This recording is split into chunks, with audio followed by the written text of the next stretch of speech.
As a driven dentist, you see the world differently. Where some see scarcity, you see abundance. When others want to give up, you keep going. You're building an amazing life of significance. That means you can't rely on ordinary advice from ordinary advisors to get to your goals. You want advice that's going to help maximize your net worth so you can take even better care of the people you love, the causes you care about, and make your dent in the universe.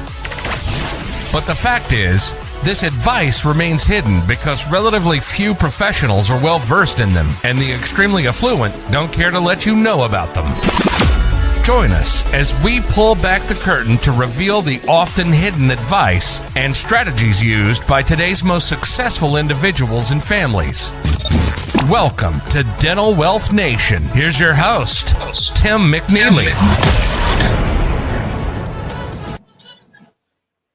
Hey, welcome to another edition of Dental Wealth Nation. I am so excited to have Sherri Nickerson here today. And by the time we finish today, you're going to know what the elements of success are in your practice. You're going to have some new insights into your mission and your vision as a dentist. But more importantly, you're going to feel excited to go back and implement these strategies in your practice. And like I mentioned, our guest today is Sherri Nickerson, and I am so excited to have her here because she knows dentistry from the inside out. Started as a hygienist, works as a consultant now, and she's willing to share her knowledge with us. Sherri, welcome to the show. Thank you. So happy to be here, Tim. So tell us a little bit about your background. How did you get started doing what you're doing? And then let's kind of dive into talking about success, because I think that's so important. So give us a little bit about your background. Yes. So I started out as a dental assistant, went to an RDA, then started working, scheduling coordinator, office manager. And at the time, I'll have to say this, I was going through a divorce, and I just was taking care of 2 kids and a single mom and all of that. So I would go into a practice and I would double their revenue within the first year through hygiene. And so then once that was established, I would go, okay, well, now I need to go and let's work somewhere else, because I picked up a People magazine. That was my little thing. If you pick up a People magazine, that meant I was moving on. So I would go to another practice, and then I would do the same thing. And I double their revenue within 1 year. And that just kept happening to where my resume looked really bad, because I kept going in for a year or 2 years and then leaving. And so it was several pages. So anyway, it just led me to consulting through just keep doing that. And that was finally where doctors wanted me to consult on other things besides the hygiene part of it. So I implemented all my knowledge from being in actual dental offices from the front to the back, and office manager, scheduling coordinator, treatment coordinator, ran a $5 million practice with 1 dentist and 5 hygienists, 4 days a week. It was crazy. So I love what I do, and I'm here to help any office out. I love being in their offices and doing hands-on training. Yeah. Do you see a pattern of success in the doctors that you work with? Are there a pattern or a formula that you see really successful dental entrepreneurs following? You know what? Yes. And that is my direction plus mission plus goals plus data equals success. I have found through all the work that I have done, I've been in the field since 72. So how many years? And consulting for the last 20. And I find that if I know the direction where the doctor wants to go, what is his ultimate goal of where he wants to go? How do we get there? And creating a plan, to achieve that, and not just say in 3 years, I want this, or 2 years, I want that. It's setting it up in increments of 3 months. So in 3 months, we're doing this. I mean, I know what the 5-year plan is, but so backtracking, now we have the 3 months, 6 months, 9 months, 12 months of what we're going to do. We create the mission is, what the team players and the doctor, we have a team meeting on this, and creating that mission of what we all believe this is going to be and what our purpose is, why we're here, why we do what we do. And then we take that direction, our mission, we create the goals. So what is my goal for reactivation? Let's just say for hygiene. What is my goal for retention of new patients? What is my goal for new patients? What is my goal for marketing? What is my goal for case acceptance? So these are all the metrics that you need in your practice, and which then it supports the data that you're looking at. So am I achieving what I said I wanted to do? Am I close or more? If you're less, there's something wrong. We got to go back. You don't go forward till you get to where you wanted to be. And that's the key. Because a lot of times what happens is, doctor says, I want this XYZ, and just thinks it's just going to happen. It doesn't. It has to be done in increments. That's the only way you're going to get there. Okay. Well, and I love that. And actually, that's the name of the episode that we're doing today. It's direction plus mission plus goals plus data equals success. And I'd like to kind of take a little deep dive on each one of those. And so let's start about direction, right? I mean, maybe you're a dentist listening to this and you go, I want a more successful practice. Is that a good direction to head in? It has to be really communicated in a deeper level. It's not just saying, okay, I want this. It has to be more like, okay, what does it really look like to you? What does your team look like? How do you see yourself with case presentation? How do you see yourself how does your practice look? A lot of times doctors forget about that, and they're thinking it's just the team and him, when it takes the whole, like a patient walking in, how do they feel? The smell, the look, the way that the team members are treating them. And then it's the doctor. If you're missing one of those elements, forget it. A patient might just walk out. And I had one of those experiences myself just recently, and I won't go back to that practice because of that. And I think a lot of patients do that. So I would put the word direction down and then take direction and say, okay, what does it really look like to you in that direction? And say, okay, in 2 years, I see 3 full-time hygienists, 4 days a week. We have 1 hour time slots, we have perio. In our practice, we're taking care of our patients. We're doing perio charting every year. We're following through with that. It's x-rays. All of that is your direction. Where do you want to go? Okay, so really kind of getting deep on that direction and really spelling it out, saying, you know what, I want to do $1 million in production, and I want to work 4 days a week and take Mondays off or Fridays off, and I want engaged team members who greet my patients and make them feel welcome. So really going in depth in terms of this direction. It's not just about a revenue number. It really is about creating a vision of your practice then.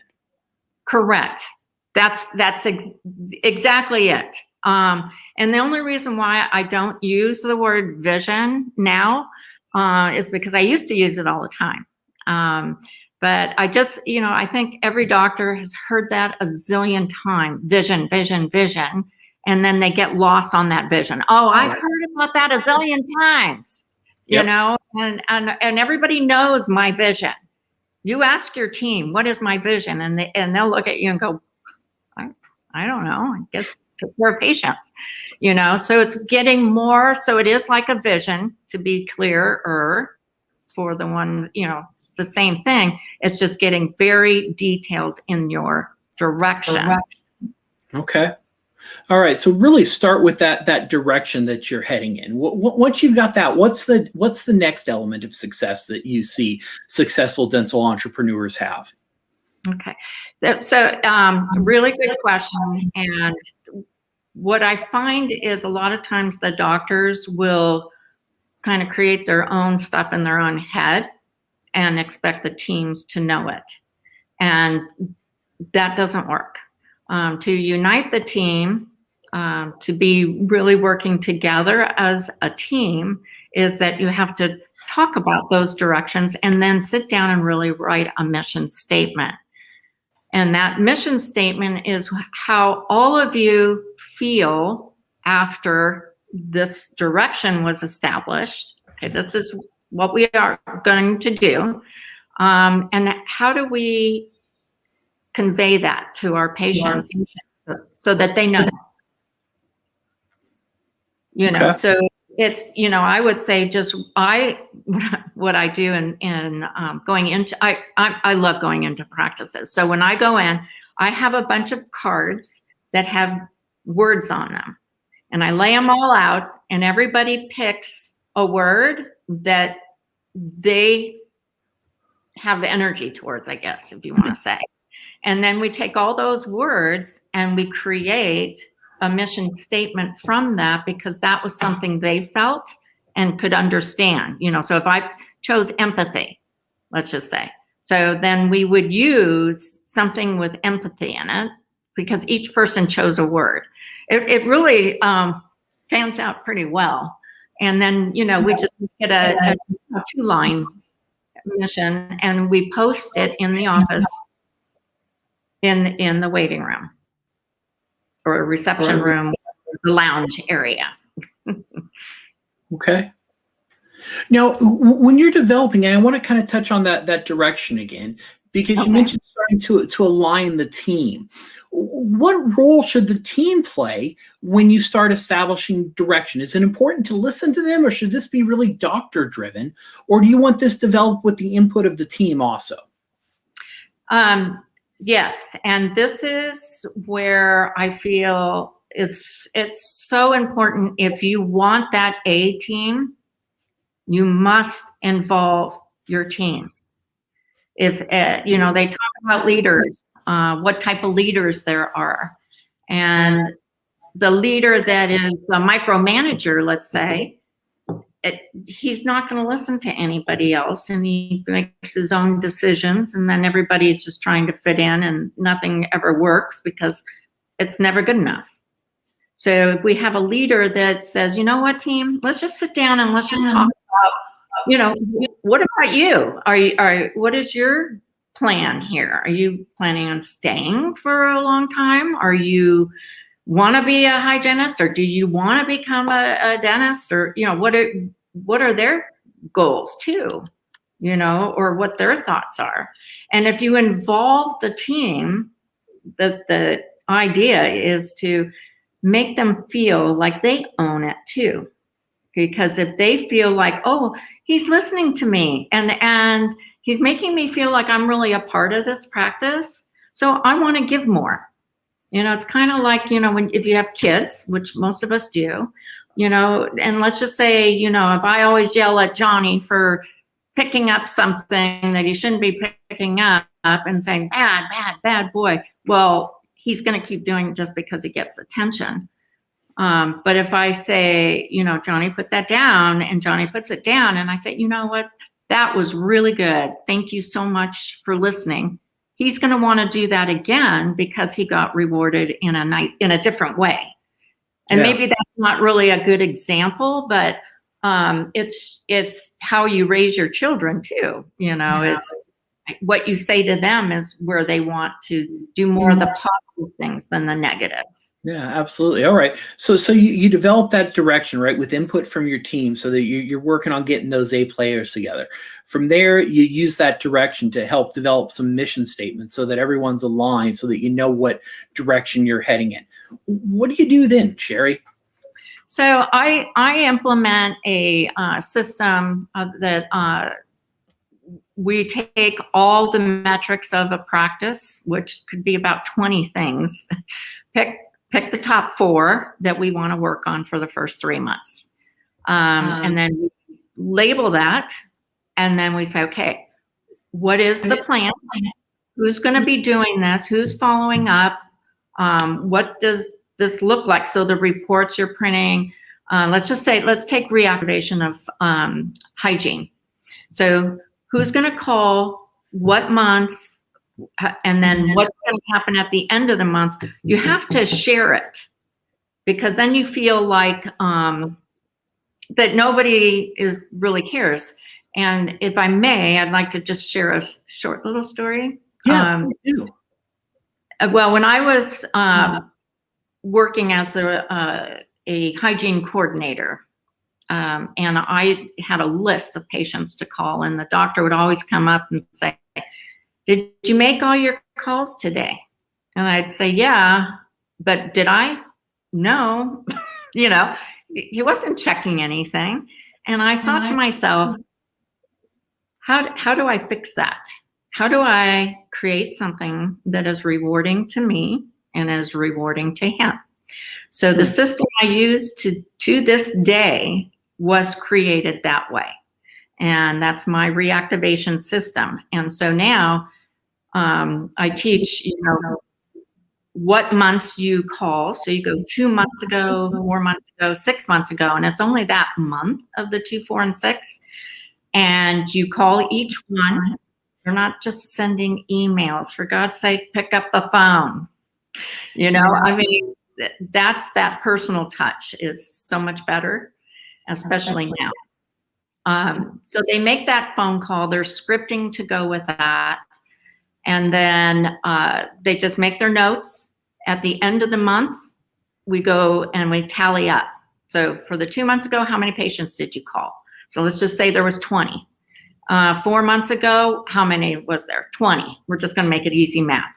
And then the 6 month is really 1 year, right? Because it was 6 months. So it's so then another 20 they called. So we have 60 patients we called through the month.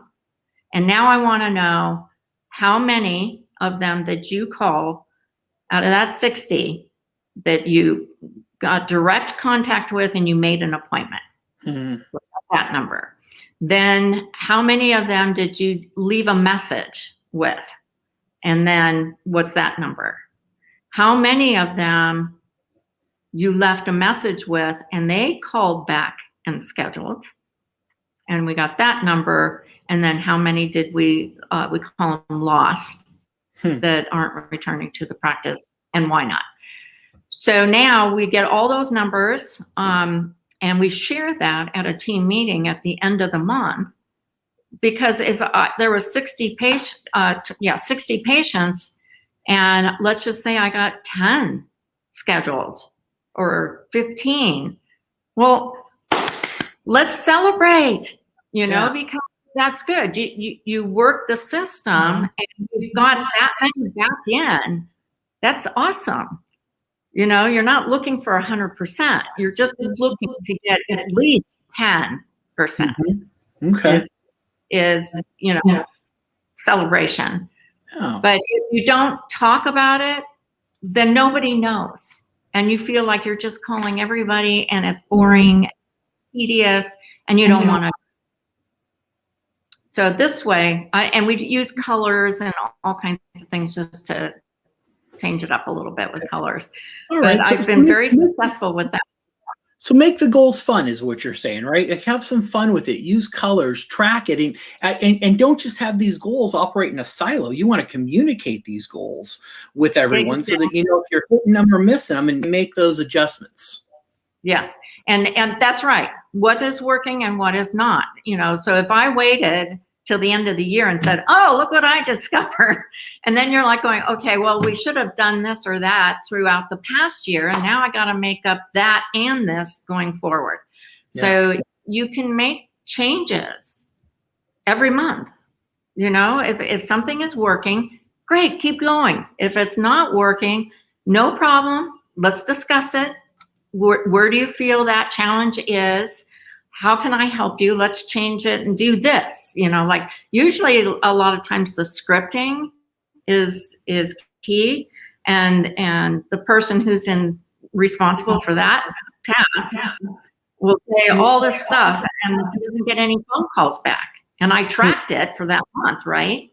Because I had left messages and how many called back. And if only 2 people called back out of her 40 left messages, then we have to stop and really think about, what did you say on those messages? And maybe we just need to change that. All right, but it's really kind of those goals, once again, that help give you that information so that you know what to adjust, which I think leads to the last pillar of success, which is what, Sherri? The data. Yeah. Is that what you're? Yeah. Yeah. So, well, that is the data is exactly what I'm referring to. At the end of the day, or at the end of the month, it is about all the numbers. That's the business side of dentistry. There's a patient side and there's a business side. And the business side is, in order to keep your practice running, you've got to make X, Y, Z to support that. And if we're not doing that, then that just goes, okay, well, now should I have less hygienists or one person in the front instead of 2, so that it's the wrong way to look at it. It needs to be that every person who is sitting in your practice or working in your practice is in the right position in your practice. First of all, you are inviting them to work with you to create this practice to be successful. And with it being successful, they are successful. So everybody it's a win-win. I mean, you can always implement a bonus system if you wanted to at the, after you get things going 3 months down the road. I have a great bonus system. You just plug in numbers and it tells you what it is. And you can do a 10% of profit or 15 or 20, whatever you want to do. We create that for you. But I find that most team members just want to thank you and pat on the back. You did a great job. Excellent. So actually, let's touch on that bonus system real quick. I know this is something doctors and many of our listeners debate about doing, right? Should I bonus? Should I not bonus? Does it work? Does it not work? What's been your experience with implementing bonus systems? Or is that a good motivator for people? It's yes and no. It just depends on the team. There are some people who are not motivated by money. They just want to hear the words. Like you did a great job. That's all they want to hear, and they're good. But the offices that I have implemented the bonus systems, they have been very successful. I have a practice there. It's a husband and wife team in San Luis Obispo and AG, and they had a 2-op practice, and they were making maybe $25,000 a month, $30,000, really low. Now they had to obviously move out of there, but they are now how many? Let's see. I think there's 10 ops. It's the 2 doctors. They got sorry about my cat there. 4 full-time hygienists, and they're a $2.1 million practice today. So it just goes to show you that, working with your team, and the team is to die for. I mean, they are so on it. And I go in once a month and we have a 2-hour team meeting every time I'm there. And we do team building, we do workshops, we talk about numbers, we talk about, leadership, so it's really amazing. And they were on the bonus system and they had to get off because they were making too much money. You know what I mean? So, but they love how, they have team day and they go and do something fun with the doctors. And so. Okay. Well, maybe that's even where the direction of the practice can really come in, because if you understand your practice and you've listened to your team, they may come back and they may not say, I want to make more money. They may say, I want more time off. And so you can really customize those bonus systems if you've got your direction set properly. Is that what I'm hearing? Yes, that is correct. Yeah. So that, I think that first step, like you're saying, direction is key, because that really is saying, okay, this is the foundation. The rest is building that house, right? If I got the foundation, I got it down, I know exactly what the plan is.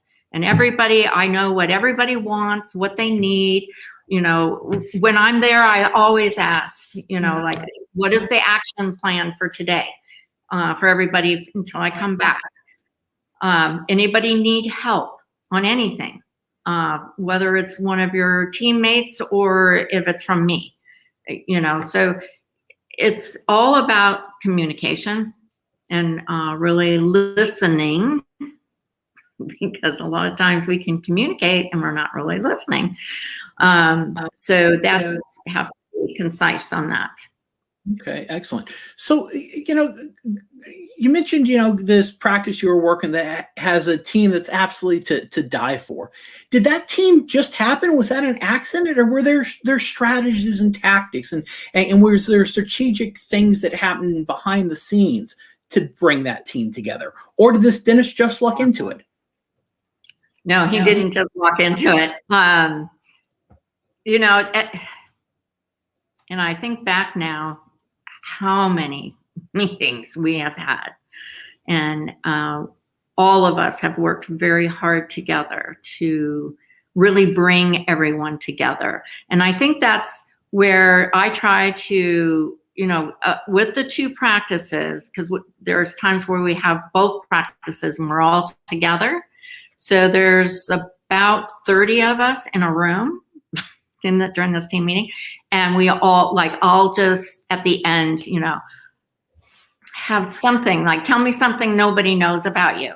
I mean, these are just little things that really aren't anything to do with the practice actual, I'm trying to figure the words here, you know, talking about numbers and things like that, but more of who are you? What type, you know, what do we want to know about you? Or, you know, we do fun little exercises and things like that. And that really brought them together, because then they're like going, wow, I didn't know that. And I'm just like that. I want to talk to you more about that.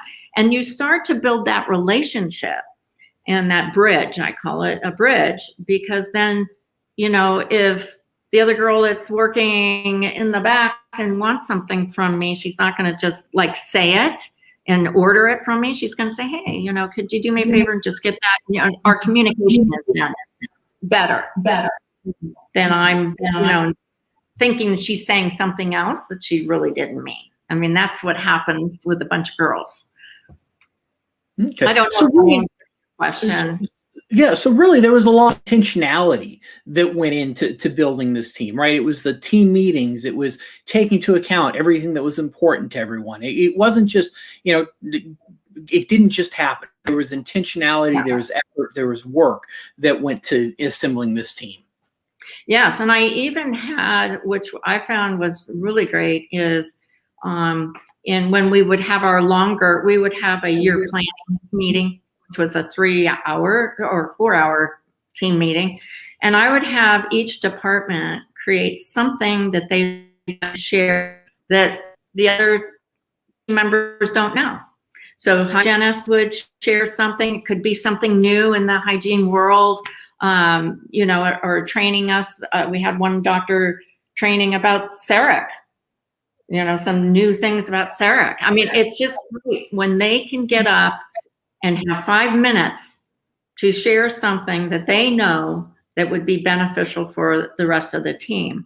And it also puts them in a different light, you know, because then it's like, oh, wow, that's cool. Didn't know that.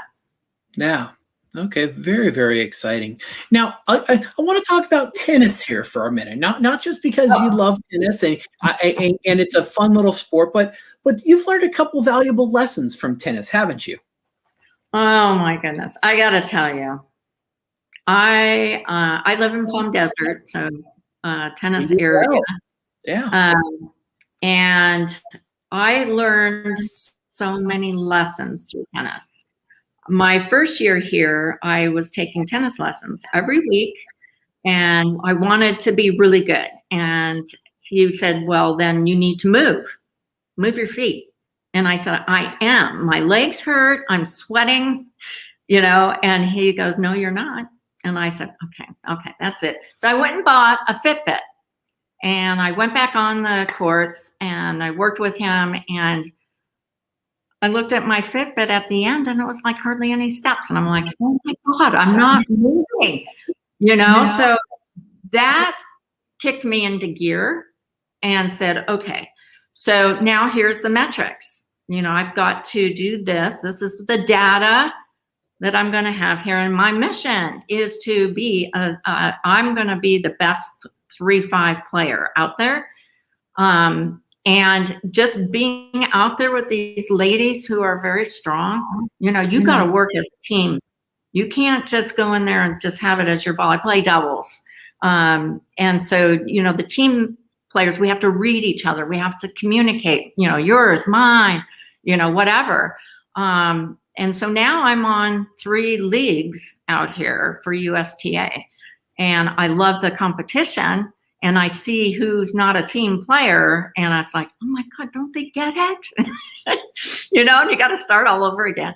But the bottom line is, no matter what hobby you have, everybody, whatever that hobby is, there's something in there that teaches you either how to be patient, how to communicate, how to work with someone else to get, not to manipulate, because that's where my mind went right there, but work with someone, how to work together to achieve the same goal, because you guys discussed that.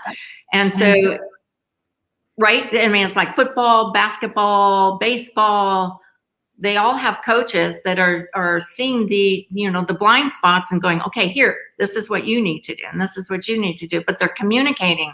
At the end of the day, they have their meetings, right? So it's the same for you, for anybody. I work with my 2 daughters, and they have a sister division called Nickerson Design. So they do the design part of the practices. And how do we communicate and build that culture with the 3 of us? And we have an understanding. We have sat down with the 7 C's that I was sharing with him earlier. And we go through each individual statement and go through this circle. And so now we have established that relationship and culture that my daughters say, it's not a good time, no problem. Call me when you're done. There's nobody's angry, nobody's misinterpreting anything, and it's actually been a godsend to have my children with me. Wow. Well, and it sounds like, though, part of the reason it works is you're applying the principles that you teach dentists to run successful practices. You're applying them in your own life, in your own business. Yep. And it was funny, Tim, I remember I was working for Mercer Advisors a while back, and for 8 years I was traveling every week. I literally was home 4 or 5 days a month. And during that time, that you get home, you finish your reports, you unpack, and you go again. And so when I was home, I was always working. So I had no life for the 8 years, but I'm very grateful for it because I learned so much. But I told my daughter, I says, I would love to have, this is Natalie, the youngest one. Natalie, you should get into dentistry. She goes, I'm not doing that. Are you kidding? I see how you work. No way. And here she is today. She's now, married. She's going to have a baby soon. And she has 3 businesses, and she's like, go, go, go, go. She's going to deliver any day now, and she's still working. And I'm like, stop. Wow. So Absolutely amazing. But so it's just interesting how, when you're into something that you love, you just want to give everything you got. Yep. It just doesn't matter.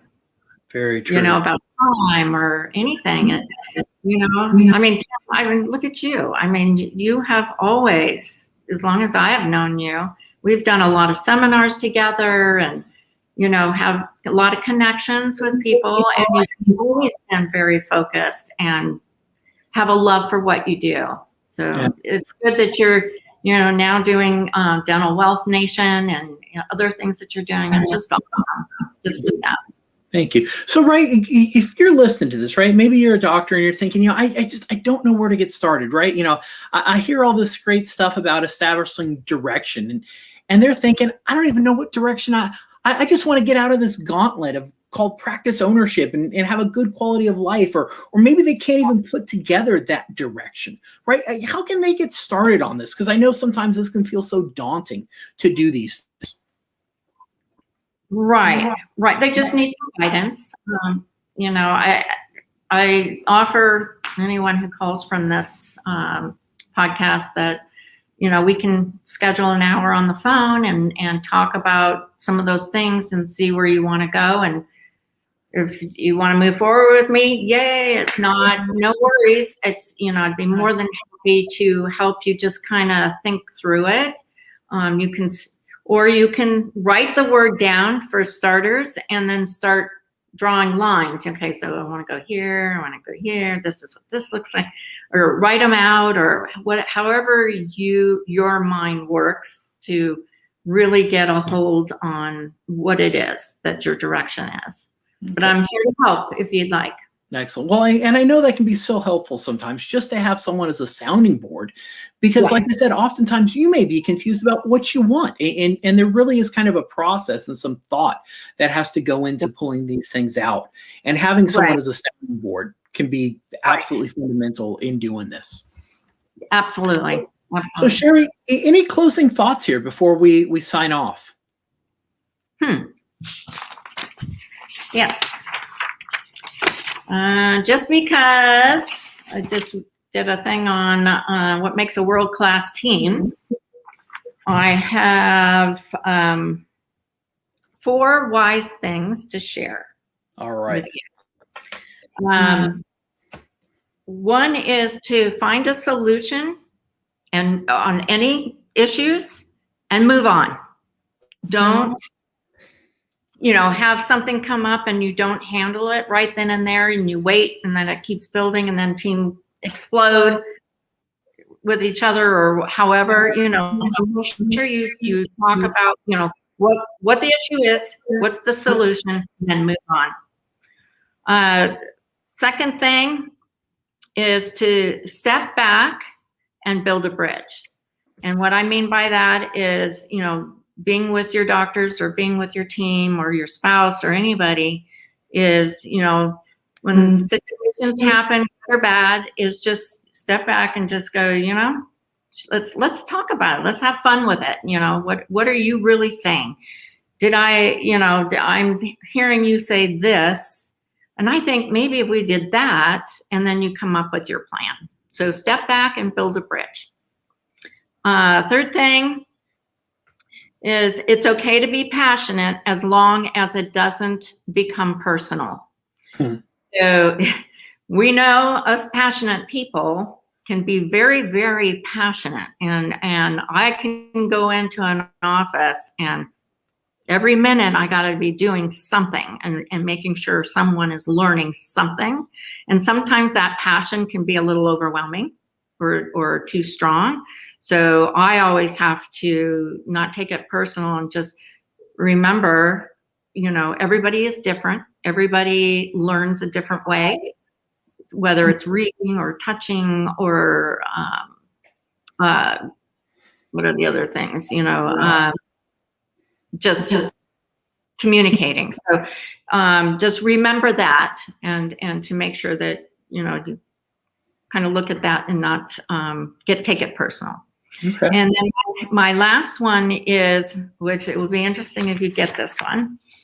Most men do not, and the women's do. So it's words cannot hear what a mouth can say. Think about that for a minute.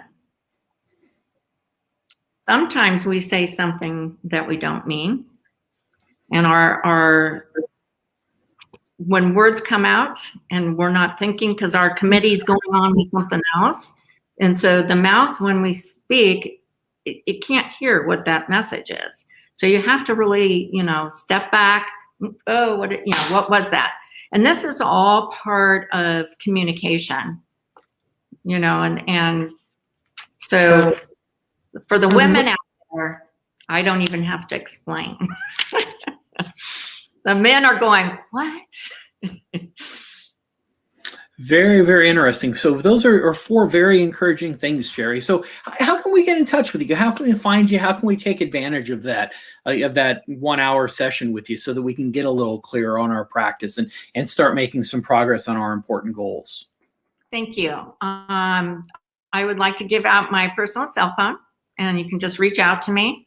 It's 442-222-4205. A lot of 2s.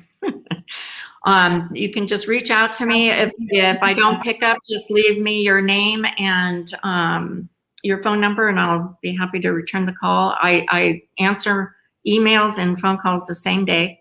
So, and you can say if it's in the evening, that's fine too. Just don't work on Sundays. Well said. Take a day off, right? I try to.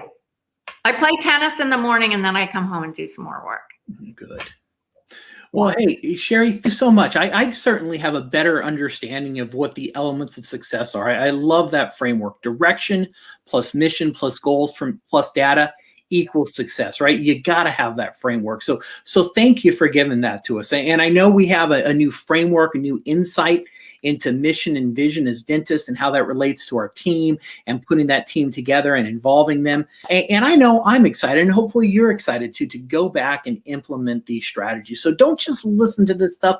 I don't do this to entertain you. I do this to give you information that you can take back, that you can put into your practice and get immediate results. And if you walk away and you just put together that direction of your practice, you're going to see amazing results. If you want some help, if you want someone to hold your hand, then get in touch with Sherri and she'll help you out and she'll help you put that in process so that you can make an amazing difference in your practice and live that amazing life of significance. So Sherri, thank you for being an amazing guest.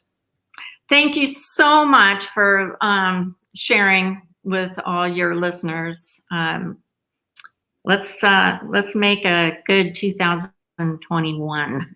Absolutely. 2020 is over, so let's focus on our team and our practice. Very true. So get out there and make it a great day. And until next time, we'll see you again soon here on Dental Wealth Nation. You've been listening to Dental Wealth Nation. We hope you've gotten some useful and practical information from the show. Join us next time as we pull back the curtain to reveal the often hidden advice and strategies used by today's most successful individuals and families, and help maximize your net worth so you can take even better care of the people you love. Till next time, make sure to hit the website at dentalwealthnation.com.